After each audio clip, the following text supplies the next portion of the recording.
Hey? How did you feel after that one? It was a war. Yeah, it was good. You know, you need them. They're soul-searching fights. You know, we're not playing marbles. It was good.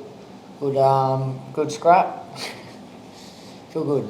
Another win, another dub. You know, it was had to dig deep. He was undefeated for a reason. We knew undefeated fight is a tough one, and he showed that. He cracked me a few times, and I cracked him. Did you notice the difference in the weight? No, I felt alright actually. Not too bad. He just he caught me, and I was trying to get into a fight too much. You know, Alf wanted me to box. I think I just wanted to show that I could scrap at welterweight too. So, here's what it is. Another dub, and we move on. How difficult was it to see it? Like, what impact did that have on? You know, just talk us through. I guess what it was like to fight in those later rounds with that height. Look, it's not ideal. You know what I mean? It's it is what it is. It's just something you got to do. You know, you roll with the punches. You know, you deal with adversity. You move on. You know, it happens. We're in a fight. Like, you know, like today we're not playing marbles. So it's just something you got to deal with. You move on and you keep trying to stick to the game plan as much as you can, and just keep fighting. We're in a fight. At the end of the day, just bite down and crack. Yeah. Well, would be over-exaggerating to say you were fighting with one eye in those? Yeah, 100% fight with one eye. Yeah. Trying to load it up, but no, look, it is what it is. It's character building, I believe. So not everything's going to be one-way traffic all the time, and yeah, it just happens. You know, we're in there. We're trading punches. I'm trying to take his head off. He's trying to take mine off, and I was in the line of one of them, and yeah, it closed me eye. What went through your mind, mate, when you hit shot back in the fourth round? What you were thinking when he did that? Holy shit! Nah, I don't know. But just in the heat of the moment, you know, just try to crack him back. But yeah, it's just not much going through your head. Just keep fighting. What about when he was sort of showboating a bit there for the next few rounds? Taking a bit of patience, not to sort of get under your skin. No, you just got to try to stay to the game plan. You know, just try not to let it get into your head, and yeah, just keep ticking over. He was confident. Obviously, he come to fight. He was undefeated for a reason. We knew it was going to be a tough task, and yeah, we just had to keep turning the screws, I guess. What was your corner telling you in the rounds or after? I don't remember, no. What smart. were you guys saying in the rounds? I just think, to be honest, he was a big boy in that ring. And, you know, it's sort of looking back now, looking at, you know, who he's fought a lot of middleweights, and he campaigned a lot of middleweight and super welter. And you can certainly tell in there that he's a big guy. And whilst, you know, his record didn't suggest it, I think a lot of his fights campaigning at much higher weights maybe took his ability out to hurt those bigger guys. But down at the lower weights, I think he showed he could punch a bit. And Liam, you know, did well to sort of evade the barrage, because he did come out looking to, you know, pot shot real big shots. But I mean, it changed to I think Liam transitioned well in the mid period to just sort of not trying to trade and land big shots against each other. That was clearly all he was trying to do. And I just tried to get Liam to fight more in a like Subrio Matias style fashion, where you were just sort of in punches and bunches, so 3s, 4s and 5s. Because when he was sort of fighting in that style and stepping back and going for second attacks, I think he clearly saw he won 3 rounds in that. I think it was 7, 8, 9 or something like that, and he looked very good doing it. But sometimes, you know, emotions get in the way, and obviously he's trying to fight and impress the crowd as well. But as a coach, yeah, it's hard to keep him on the reins. But look, these are like you said, character building fights. You know, we're under no illusion what it takes to win a world title, because he's done it. And I think that these are the type of fights when you're fighting up a division, where you learn a lot about yourself and what he can go through to etch out a win. I think Crocker and the other champs might look at that and think there's vulnerability there. Yeah, I hope they do. I've seen them and seen vulnerability too. Everyone's always going to think they're good with fighters. You know, you've got to be confident in the sport. Not everything's going to be rainbow and sunshine. You know, someone's got to dig and fight. I'll go back to, we're not playing marbles, we're fighting, we're fighters. It's not going to be pretty all the time. We just got to dig deep and have a crack, and that's what we did. Like I said, he was undefeated for a reason, you know, and he was good.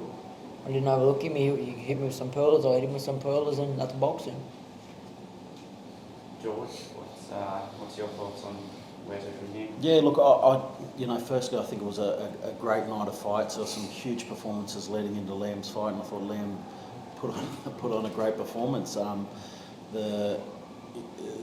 When he stuck to the plan, that was the difference in edging out them points in the end. And in them later rounds, I was talking to Ange ringside, and we were saying as dangerous as it was that he was getting in there and mix it up, it was fucking entertaining for the crowd. I know that everyone absolutely enjoyed it, and it was definitely a war, one of the best fights that we've seen all year. Great performance by Liam, and look, I hope people did think that they saw opportunities there against Liam, because it's going to be very hard for them champions to risk their belt against him. I know for a fact that he can beat every one of those champions. I know for a fact that he can beat them, and I hope that they do think that they can beat him off the back of that performance. I'd love it. I'd love for them to step in the ring with him. There's great opportunities there. We'd love to get Romero. We'd love to get Mario Barrios. We really do want to work hard on getting them guys, and I'd love to do it out here in Australia.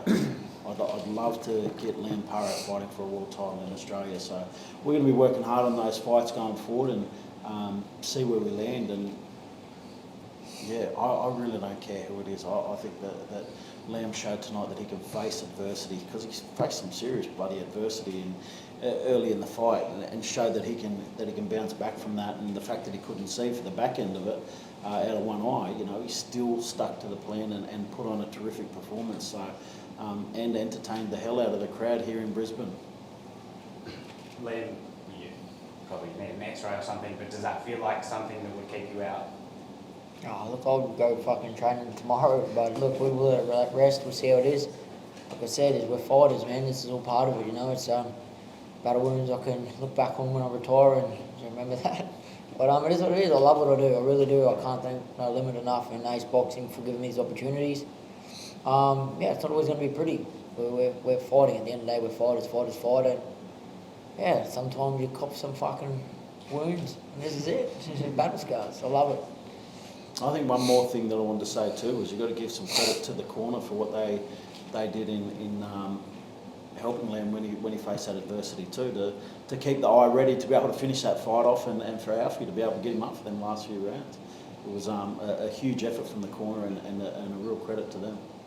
Liam, when you were coming out for that last round, you crossed yourself. Can I just ask what you were thinking? Oh, I just bless it all the time, you know what I mean, where we're in there risking our lives, and every time I pray to the big man above just to get us both home safe and sound to our families. At the end of the day, we're just fighting for a better life, to give ourselves a better life, our families a better life. So you want to go home safe, you want the knockouts, you want all that, but at the end of the day, we want to go home safe and sound to our families. And we'll just, Lord, get me through this motherfucking thing, let's go. It was good. I love it, I love what I do, and I wouldn't change it. It's lessons to learn, and I'm learning all the time. Sometimes it's not always pretty, and character building. Has there been any conversation with PBC about Mario or Roland? Yeah, we've been. Look, the moment that we decided to go up to welterweight, we've been working on getting those opportunities, and I think Rolly would love it out here. In beautiful sunny Queensland. I think he'd have a great time out here. He'd go home without a belt, but I think he'd enjoy his time over here. How do you think you match up against those guys? I'm confident I'm a fighter, I wouldn't be here if I wasn't confident. I've shared the ring with Rollies a few times in Vegas, got respect for him, we have mutual respect, it'd be a good hard fight. I'm confident I can match with the top guys. I've been in the top before against the boogeyman that I wanted to fight. New division now. I want the big names. I want to keep testing myself. That's what life's about. I don't want to lay on my deathbed thinking, what if? It's, I gave it my best crack, and that's what I want to keep doing. Keep paving my way in Australian boxing and world boxing, and keep bringing the big names. I like being the underdog and proving people wrong. So hope that there's some more critics there, so I can prove wrong in the next outing. But yeah, I want to fight everyone. I love fighting. I love this shit. What did you make of Barrios' performance against Pacquiao? Look, you've got to give it to Pacquiao, man. 46 to perform the way he did was phenomenal. It shows the calibre of fighter he is still. Barrios is a champion for a reason. I respect him, but I'm confident I can beat anyone. I really do. I wouldn't be doing this otherwise. So, yep. All good. Thanks, guys. Thank you. Thank you.